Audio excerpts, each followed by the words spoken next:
Voilà, pour cette présentation, donc, nous accueillons M. Pirmin Reichmuth, qui est de Eco-Énergie Valais. La famille Reichmuth, ce sont des pionniers dans le développement de chauffage à distance en Suisse allemande. Ils ont une grande expérience, ils ont plusieurs réseaux vers Schwyz et Zurich, et ils ont saisi le potentiel qu'il y avait dans ce Valais central à Vétro pour développer un chauffage à distance.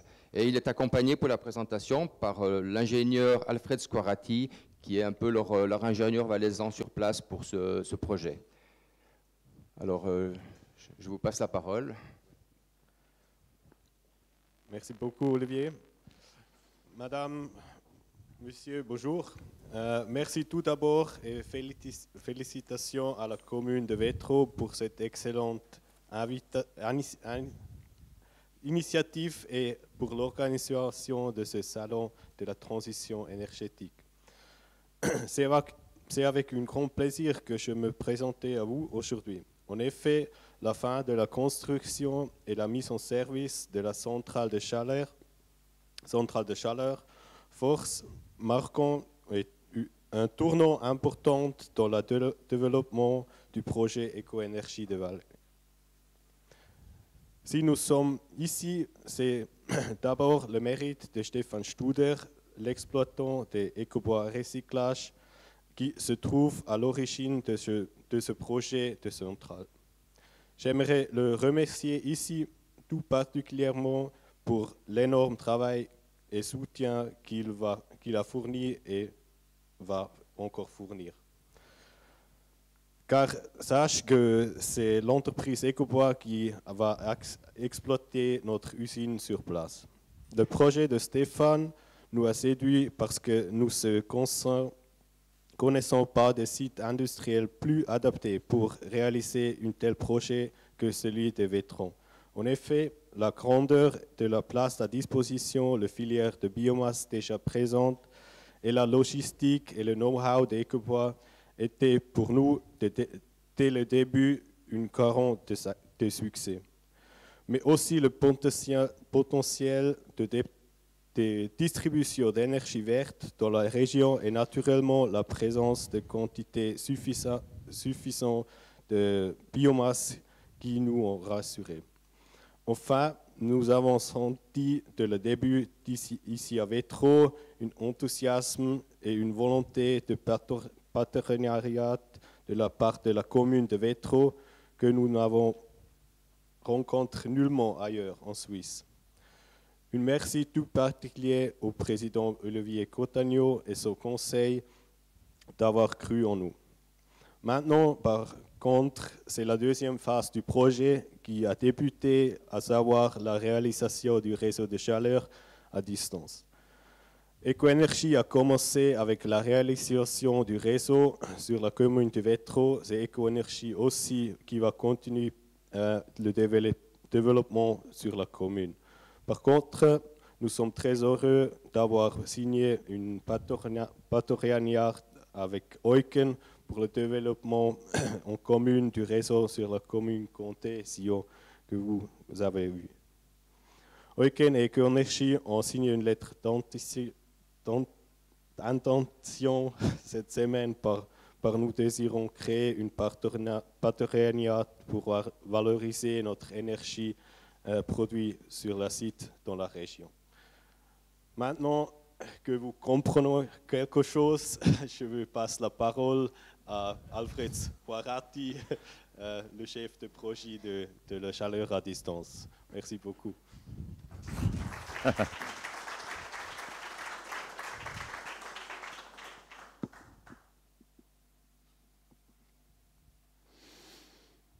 Oui, je crois que c'est bon. Oui, Monsieur le Président de commune, Monsieur le Président du comité d'organisation, Mesdames et Messieurs, merci d'être venus si nombreux un samedi matin. Il y a peut-être autre chose à faire, mais vu que le temps tourne sur le froid, je pense que le thème du chauffage devient quand même un élément d'actualité. Alors, les gens de la commune ont certainement eu quelques inconvénients, ça fait maintenant 2 ans à peu près, le temps que la construction de la centrale que vous voyez ici a pris pour être réalisée depuis les bases de ses fondements jusqu'à la mise en service qui est quasiment achevé. Effectivement, on a raccordé cette semaine Micarna qui a construit, comme vous le savez certainement, les gens de Vétro, une année et demie en arrière, une usine de séchage de fumier de poule. Voilà, c'est tout ce qu'on fait aussi dans le site de Vétro. Et c'est notre premier client qu'on a maintenant au bout du réseau. Donc, ce qu'on peut vous dire, c'est que ça fonctionne, la chaleur est produite et le premier client est enfin desservi. Les suivants vont suivre bien vite, vous allez voir ça incessamment sous peu.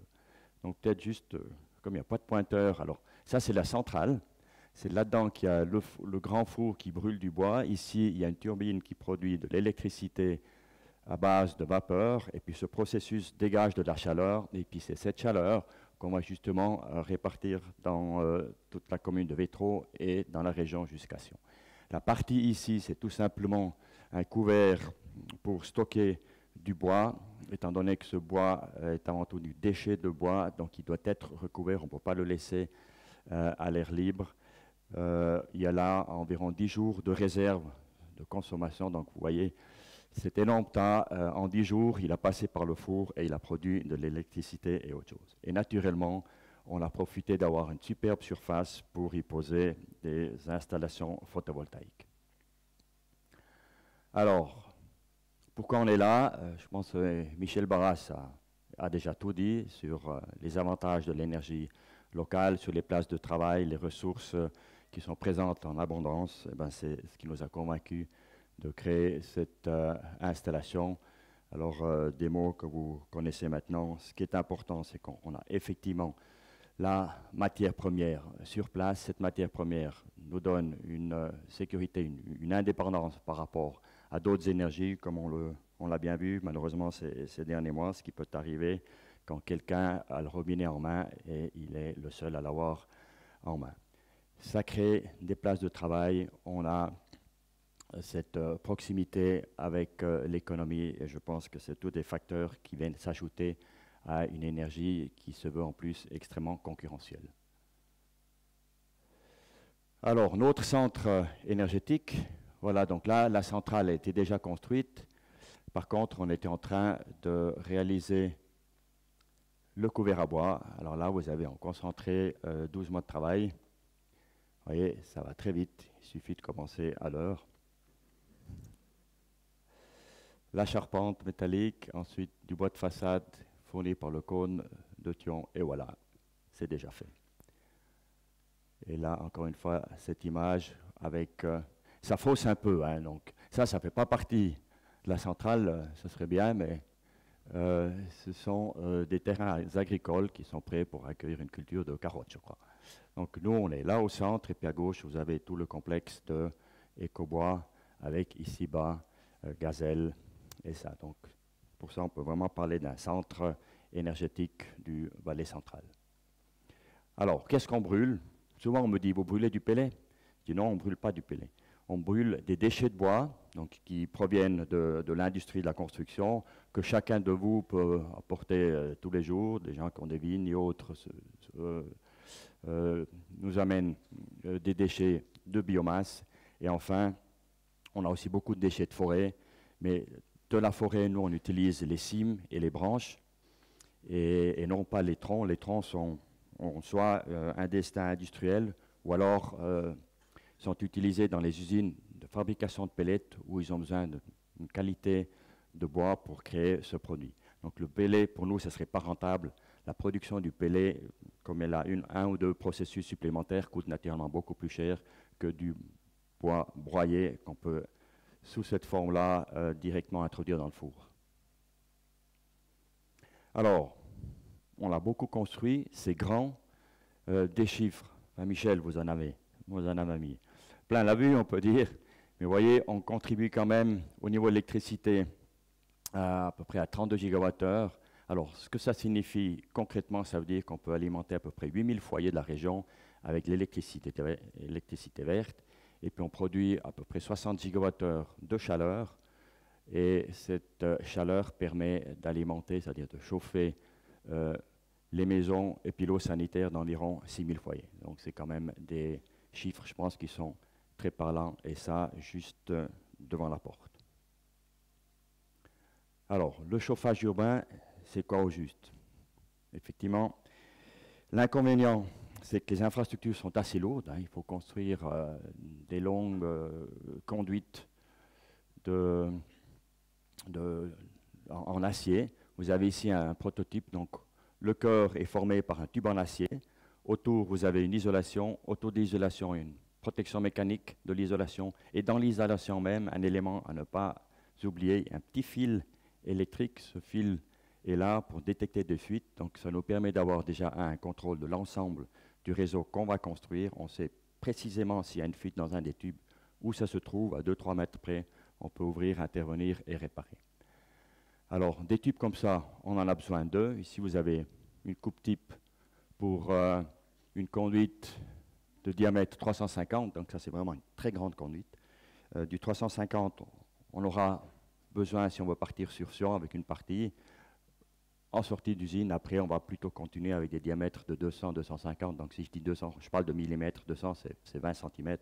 Donc, vous voyez, avec l'isolation, un tube de 35 cm arrive presque au double, arrive à plus de 60 cm de diamètre, un tube. Il en font deux. Pourquoi? Parce qu'il y a l'allée, le tube qui transporte l'eau qui sort de l'usine à une température de 90-95 degrés vers les consommateurs, et l'eau retourne avec une température plus ou moins à 50 degrés. Et puis cette différence, c'est la chaleur qu'on a donnée au ménage, et ensuite, c'est cette eau à 50 degrés qui est à nouveau chauffée jusqu'à 95 degrés au moyen du four qu'on a. À côté, c'est ce que, si vous êtes propriétaire de maisons, villas ou quelques appartements, c'est les conduites que vous allez plutôt voir dans vos routes, dans vos jardins. C'est une conduite qui a un diamètre à peu près de 8 cm, avec l'isolation arrive également environ à 16 cm. Voilà. Et ça, je pense que c'est aussi une chose qui vous intéresse. Est-ce que mon local technique, il est assez grand? Qu'est-ce que ça signifie pour nous? Alors, je pense que l'image de droite montre très bien les proportions. Tout le monde sait à peu près la taille d'un boiler qui a 100, 200, 300 litres, avec le vase de compensation. Alors, vous voyez, nous, on vient et on utilisera exactement cette place. Ça, c'est certainement une installation où avant, il y avait probablement un brûleur à mazout ou à gaz. Donc, ça sera nettement plus petit. Si vous avez aujourd'hui un brûleur à gaz, une chaudière à gaz ou à mazout, donc vous avez plus qu'assez de place pour recevoir par la suite notre station de transfert que vous voyez à gauche, avec les quelques composantes que forme justement cette station de transfert. On aura donc besoin juste d'un petit endroit, un mur dégagé pour qu'on puisse venir s'y appliquer. Et cette fameuse, ou ce fameux échangeur de température est composé d'un élément au sommet, c'est une boîte électronique, parce qu'on peut commander votre chauffage depuis la centrale. Selon vos désirs, on peut faire tout pour vous, ou juste vous fournir la chaleur. Donc c'est moyennant cette boîte de contrôle et de commande. Ensuite, vous avez proprement dit l'échangeur. L'échangeur, c'est des échangeurs classiques, hein, c'est des éléments métalliques collés l'un contre l'autre avec l'eau qui circule entre deux. C'est comme dans un boiler. Il y a deux serpentins, finalement, celle qui va alimenter le réseau de votre maison, qui croise l'eau qui vient de notre usine. C'est comme ça que la chaleur, elle est transmise. Et enfin, ce qui est nécessaire, un compteur de chaleur et puis une soupape de chaleur. Donc nous, on va vous livrer l'élément jusqu'ici, ce qui s'appelle le réseau primaire. Le réseau de votre maison, ce qui est appelé le réseau de chauffage secondaire, c'est naturellement un réseau qui vous appartient à vous, où vous êtes responsable pour l'entretien. Et là, il y a naturellement aussi un travail à faire. Donc, si vous avez une chaudière à mazout que vous voulez remplacer par un échangeur de température, il faudra sortir la chaudière, il faudra boucher la cheminée, supprimer certainement aussi le boiler qui aura un âge certain, donc le remplacer par un nouveau boiler ou un accumulateur d'eau, une ou deux pompes, une ou deux vannes, et voilà, l'affaire est faite. Alors aujourd'hui, qu'est-ce qu'on a déjà construit? Alors on se situe donc là, ça c'est l'usine. On a une conduite qui a été construite en direction de l'usine Seba autrefois, aujourd'hui c'est Apro Sources Minérales. Donc vous voyez qu'on a aussi un très important partenaire pour l'industrie. Donc Apro Sources Minérales, on a même construit 2 conduites. Une conduite à une température de 95 degrés et puis une conduite à une température de 140 degrés. 140 degrés sous forme d'eau chaude et non pas sous forme de vapeur, parce que c'est une eau qui est pressurisée, ce qui permet d'augmenter le point de condensation. Un important partenaire pour nous, cette eau à 140 degrés permet justement à l'usine également de faire des traitements, des process industriels. Du côté donc, de Vétro, en construction, pour ceux qui vont régulièrement chez Ecobois, ils voient que la route du Rhône est en chantier. Le tracé choisi, c'est jusqu'au sommet de la route du Rhône. Ici, il y a le fameux carrefour qui va être bientôt changé par un rond-point. Il y a le passage inférieur de l'autoroute des CFF. On longe les CFF au nord. On traverse les grands champs Prapoury de la bourgeoisie pour arriver au sommet là à l'école de Bresse. L'école de Bresse, ça fait 1 année qu'on la chauffe de façon pas très vert, puisqu'on a un conteneur avec un brûleur à mazout, mais c'était tout simplement pour permettre d'assurer la transition entre la fin de l'extension de l'école de Bresse et puis l'arrivée avec notre réseau. C'est comme ça qu'on n'a pas perdu un client pour nous très important. Et ça, c'est aussi le message à tout le monde. Si vous avez, je vais vous montrer tout à l'heure le développement par quartier du réseau sur Vétro. Si vous avez un chauffage qui devait vous abandonner cet hiver, vous lâchez cet hiver, et puis nous, on arrive chez vous seulement dans 1 année, eh ben, on n'aimerait pas vous perdre. Si vous êtes intéressé à vous raccorder au chauffage à distance, on va venir, on va vous installer une chaudière provisoire, normalement pour des petites puissances, ce sera une chaudière électrique, le temps que on arrive avec le réseau et on puisse vous raccorder au réseau. Ça, c'est pour, je dirais, des habitations qui sont placées dans un quartier où on va venir, je dirais, d'ici 12-18 mois. Si vous êtes dans un quartier où on arrivera dans 2-3 ans, ça sera effectivement plus compliqué. Il faudra analyser de cas à cas si on peut trouver une solution ensemble avec la chaleur à distance ou pas. Vous avez là aussi déjà quelques partenaires qui se sont raccordés. Comme on est dans la zone industrielle, ben, ça ne surprend pas que nos premiers partenaires aujourd'hui, c'est toutes des entreprises, à l'exception de la... Non, pas toutes. Il y a un bon nombre d'entreprises.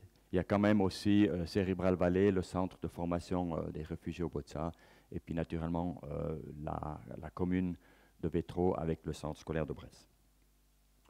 Ça ne figure pas encore ici dessus, mais la commune a déjà une nouvelle rue qui s'appelle la rue de la Brasserie, je crois, donc qui porte dignement son nom, puisqu'exactement ici, à l'emplacement de l'ancien camping du Botsa, il y a Felch-le-Sienne qui va venir construire une brasserie pour brasser de la bière locale.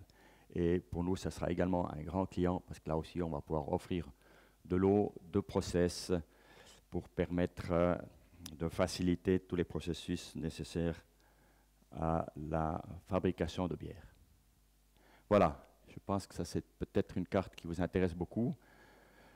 Alors vous voyez ici l'école de Bresse, où on arrivera avec nos tubes avant la fin de l'année, pour qu'on puisse enlever enfin le conteneur.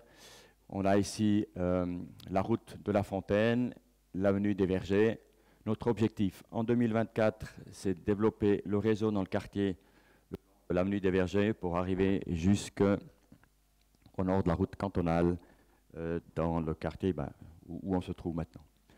À gauche et à droite de ce secteur qu'on essaye d'alimenter en 2023, on a les quartiers de la route des îles, je crois, c'est juste, route des îles, et puis après le quartier est qui fait frontière avec la commune de Comté.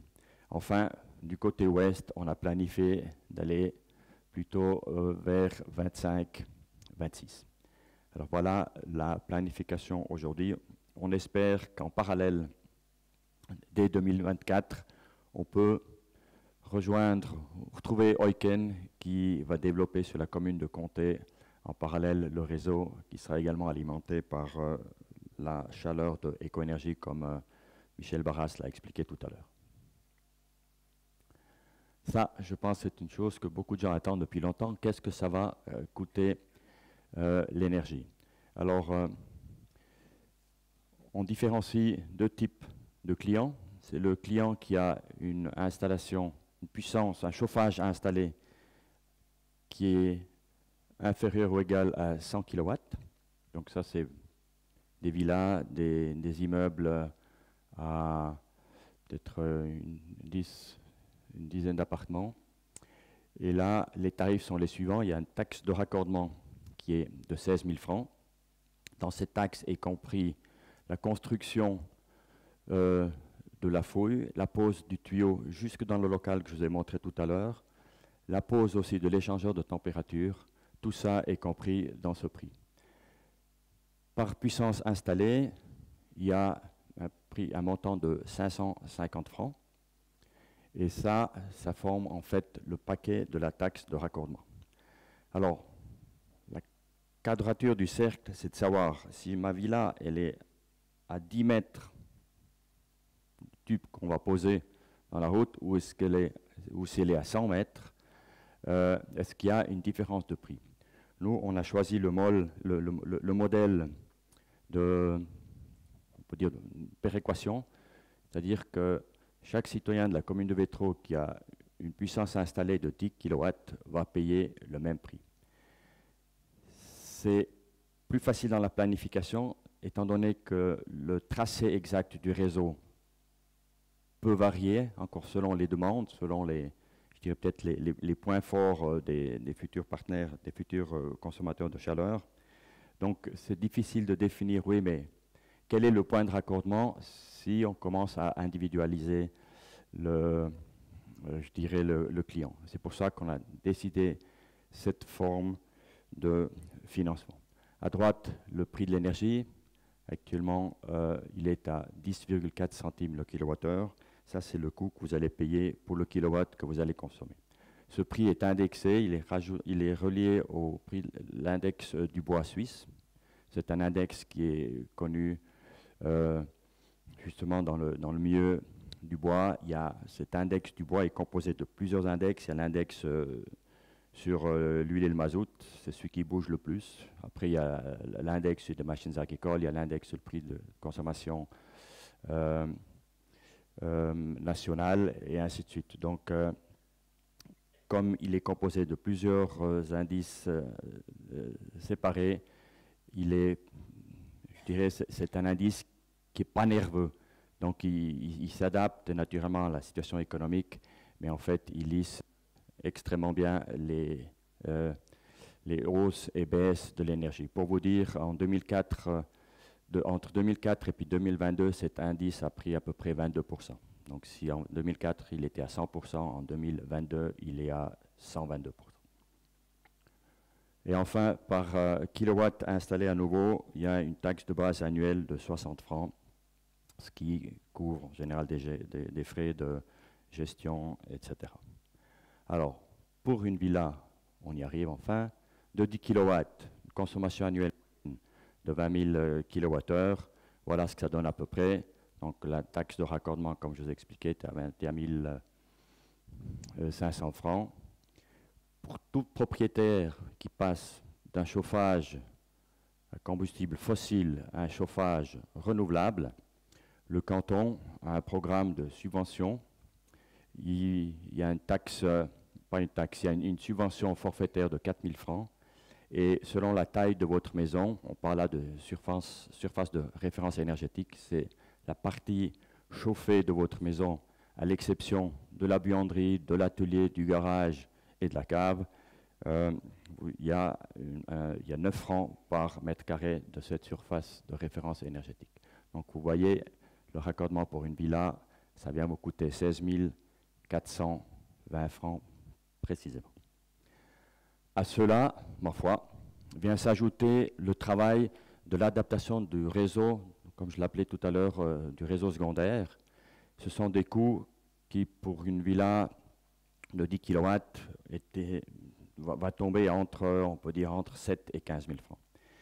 Ce travail-là, que vous installez une pompe à chaleur, que vous installez un chauffage au pellet ou que vous raccordez au chauffage à distance, ces frais sont des frais qui vont de toute façon tomber, étant donné qu'il y a des travaux d'adaptation à faire, d'évacuation de du système actuellement en place, et ainsi de suite.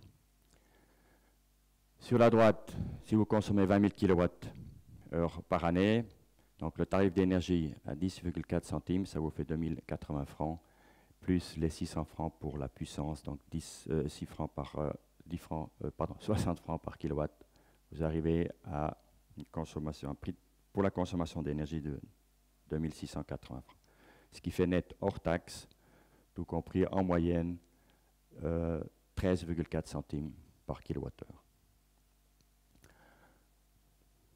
Je ne vais pas m'attarder sur les 30 kilowatts, ce sont les mêmes chiffres. Ce qui est variable, c'est la puissance installée et la consommation. Voilà, je pense que les avantages de la chaleur urbaine, on en a pas mal parlé. Vous avez ici quelques mots-clés. On est naturel et régional, c'est simple, pratique, il n'y a pas d'entretien, il n'y a pas d'odeur. Pas besoin d'avoir du carburant à la maison, pas besoin d'avoir de la place pour du pellet et autres. C'est une petite boîte qui amène de l'eau chaude, qui réchauffe votre circuit et on repart. Voilà, et le team qui s'occupe de Econergy Valley ici sur place. Alors, M. Reichmuth qui vous a parlé tout à l'heure, je peux vous dire qu'il y a 2 ans en arrière, il n'aurait pas été capable de lire ce texte. Donc il a déjà bien progressé au niveau des connaissances de français, je le félicite. Et puis comme il est condamné à venir bien plus souvent encore ici, je crois qu'il m'a dit l'autre jour, t'as pas quelque chose à vendre? Sait-on jamais s'ils veulent s'installer sur la commune? Donc M. Reichmuth, qui est administrateur de la société Econergy Valley SA, le chef de projet au niveau Econergy, c'est M. Simon Tischhauser. Vous avez ici Stéphane Studer, le mythique qui a été cité tout à l'heure. C'est vraiment le père spirituel de ce projet. Madame Doris Dayer qui travaille à Ecobois. Mathieu Créta, ça sera le dernier arrivé. Il commence chez nous le 1er octobre. C'est lui qui va venir frapper aux portes, c'est lui qui va répondre au téléphone, c'est lui qui va passer prendre des rendez-vous, etc. Ça sera pour nous l'homme qui va courir un peu à gauche à droite. Et puis ma personne qui est responsable en fait de ce projet du développement du réseau maintenant sur Vétro. Donc ça sera difficile de ne pas me voir. Alors j'espère que ma tête ne vous déplaît pas trop. Donc je vais quand même venir.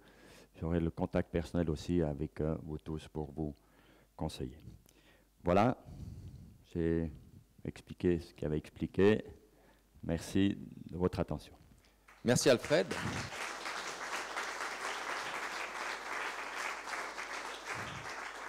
Donc, avant d'ouvrir les questions de votre part, 2 petites remarques. La première, c'est, oui, vous avez vu le planning, et puis on pourrait se dire, mais pourquoi pas plus vite? Mais il faut savoir que chaque conduite qu'on va installer, il faut ouvrir la route. Donc, on ne va pas pouvoir ouvrir les routes à Vétro en une année pour venir dans tous les quartiers. C'est ce qui freine actuellement le planning d'avancement, c'est les questions justement d'ouverture de route et de coûts à la charge de la commune également.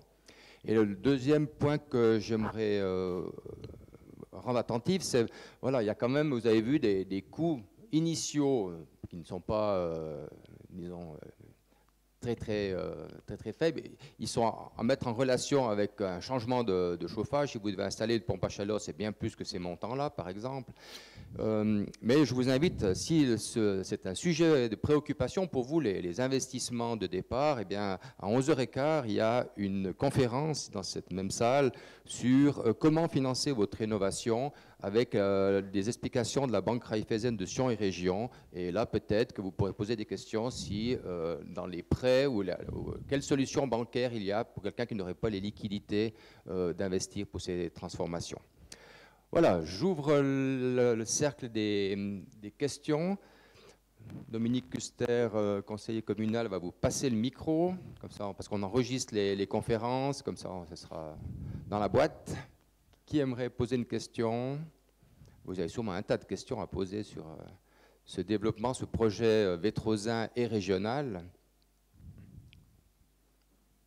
Tout est clair. Oui.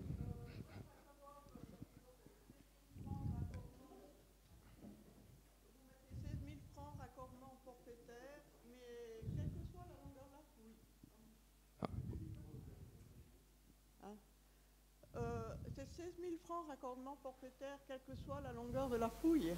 Voilà, oui. C'est ce que j'ai essayé d'expliquer tout à l'heure, justement pour essayer de tordre le cou à cette équation difficilement résolvable.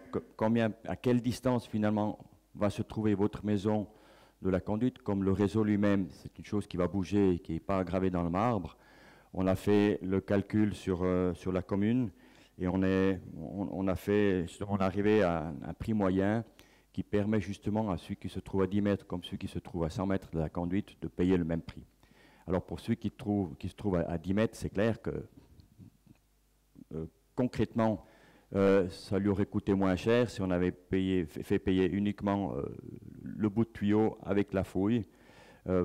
Par contre, pour celui qui est à 100 mètres, peut-être il aurait pu tout simplement oublier de se raccorder au chauffage à distance parce que 100 mètres de fouille, je peux vous dire que ça coûte cher. Donc on a opté, le conseil d'administration est arrivé à la conclusion cette semaine, voilà. Le calcul sur la commune maintenant est terminé, le business plan est fait, une moyenne de prix pour raccordement, ça nous amène à ces 16 000 francs. Voilà. Question suivante. Il y avait des mains levées juste derrière.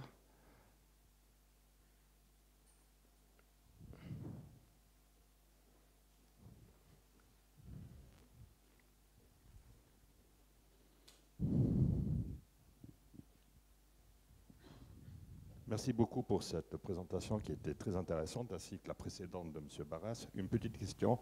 Est-ce que si nous avons maintenant des radiateurs ou respectivement du chauffage au sol, est-ce qu'il y a des travaux d'adaptation qui peuvent être différents? Et la deuxième chose, les travaux du réseau secondaire sont faits avec les entreprises, j'imagine, traditionnelles d'installation sanitaire. Oui, tout à fait. Alors de une, pour pouvoir profiter du réseau de chaleur à distance, il faut que vous ayez un chauffage centralisé, comme on dit. Peu importe quelle est la source aujourd'hui, mais c'est important que vous ayez un local avec une source de chaleur et ensuite les tubes qui partent, que ce soit au sol ou si vous avez des radiateurs, mais qui partent alimentés depuis une source de chaleur centralisée. Si vous avez ça, vous n'avez aucun souci de vous raccorder au chauffage à distance. Puis la deuxième question, c'était? Voilà. Alors, le réseau secondaire, c'est en principe un réseau qui est de votre propriété et de votre responsabilité. Nous, avec notre offre, on fait chaque fois une évaluation du coût de transformation. Cette évaluation est faite soit par des techniciens de notre société, mais la plupart du temps avec des sociétés du coin qui viennent de Comté, Vétro, Erd, c'est des sociétés avec lesquelles on travaille ici. Si vous signez le contrat avec nous, puis vous dites, moi je veux du clé en main, nous de toute façon, on a recours à des sociétés de la région. Il n'y a rien qui vient du canton de Schwytz, si c'est ça la question.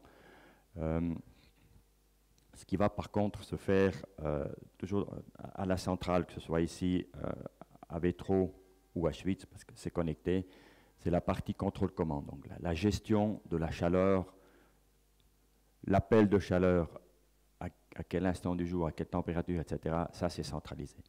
Tout le reste, les travaux de métier de base sont faits avec des sociétés de la région.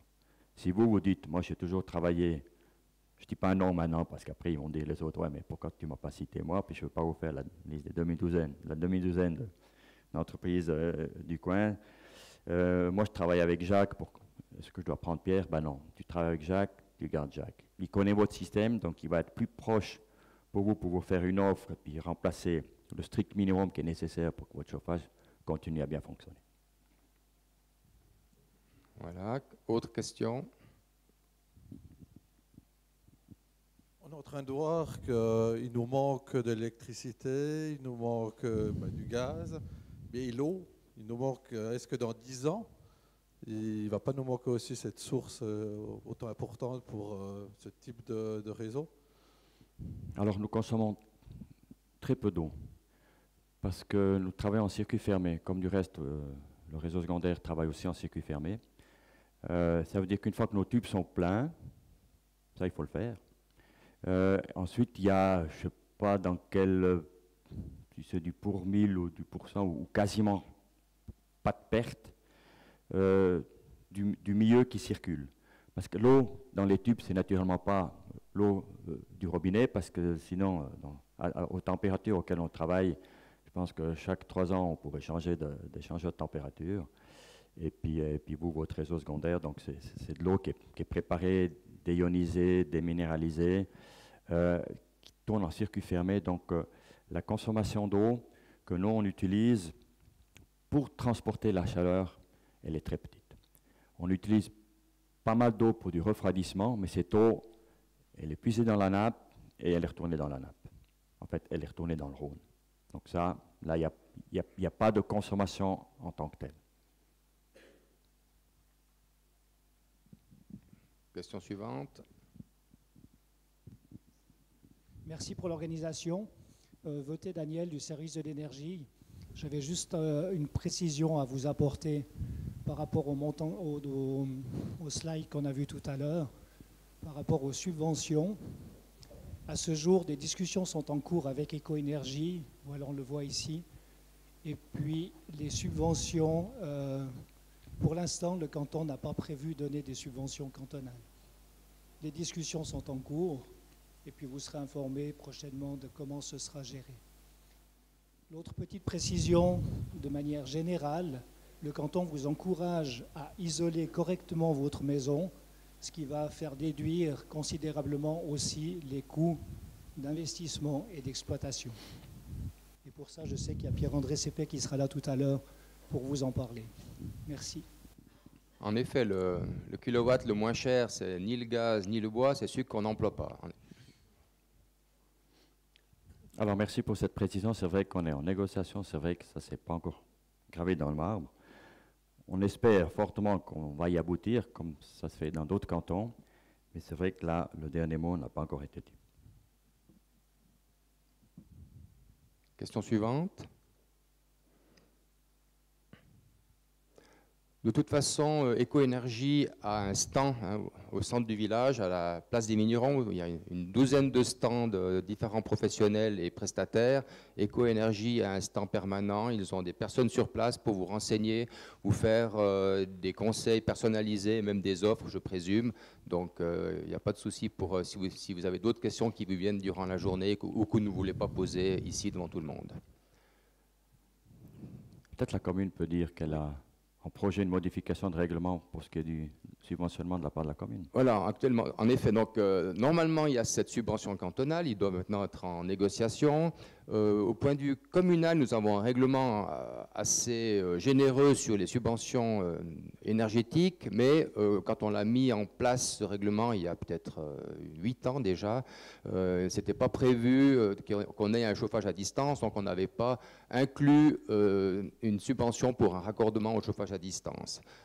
Ce règlement, suite à un postulat du Conseil général, est en cours de révision et peut-être que nous prévoirons, je ne sais pas, ou le Conseil général prévoira une subvention pour un raccordement. Mais ça, c'est une éventualité, mais c'est encore pas sûr, disons.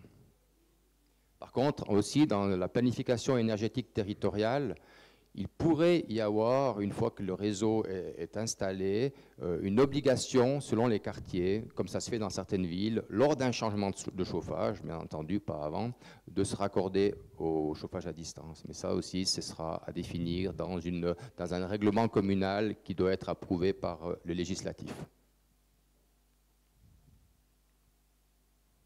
Pas d'autres questions? Alors on peut remercier les intervenants, M. Squarati et Rachmout.